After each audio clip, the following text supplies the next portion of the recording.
लासू स्टेशनसह गंगापूर तालुक्यात भरड धान्य, तूर, सोयाबीन, मका, गहू, बाजरी आदी मालांसाठी भरड धान्य खरेदी सुरू करून हमी भावानं खरेदी करण्याच्या मागणीसाठी 10 एप्रिल रोजी माजी पंचायत समिती सदस्य तथा माजी सरपंच अमरसिंग जंगाळे यांनी तहसील कार्यालय येथे विष प्राशन करून आत्मदहन आंदोलन केलं। दरम्यान पोलीस आणि नायब तहसीलदार मयुरा पेरे, अव्वल कारकून राम मुरकुटे यांच्या हस्तक्षेपामुळे लेखी आश्वासनाने आंदोलन स्थगित करण्यात आले।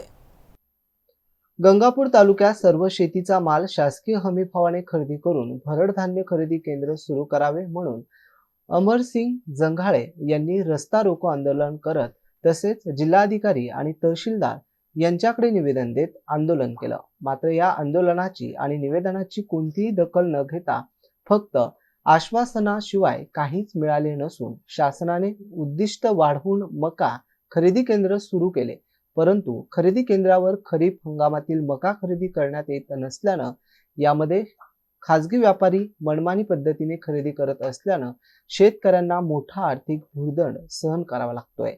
लासू स्टेशनसह गंगापूर तालुक्यात भरड धान्य, तूर, सोयाबीन, मका, गहू, बाजरी आदी मालांसाठी भरड धान्य खरेदी सुरू करून हमी भावाने खरेदी सुरू न केल्यास मंत्रालयात आत्मदहन आंदोलन करणार असल्याचा इशारा माजी सरपंच अमरसिंग जंघाळे यांनी दिलाय। Ibrahim Shaikh, MCN news, Gangapur. आज गंगापूर तालुक्यातील एक आपले शेतकरी आहेत अंबरसिंग छगन जंघाळे यांनी भरड धान्य खरेदी करावा याकरता आत्मदहनाचा इशारा दिलेला होता, परंतु आपण त्यांना आज याबाबत सांगत आहोत की त्यांच्या ज्या काही भावना आहेत, त्यांचे जे काही त्यांनी आपल्याला कळवलेलं आहे की सर्व भरड धान्य खरेदी करावं, त्या संदर्भातील सर्व त्यांचे जे भावना आहेत सर्व शेतकऱ्यांच्या त्या शासनापर्यंत पोहोचवल्या जातील आणि शासनाकडून जे काही आपल्याला आदेश येतील प्रशासनाला त्याप्रमाणे पुढील कारवाई करण्यात येईल। धन्यवाद।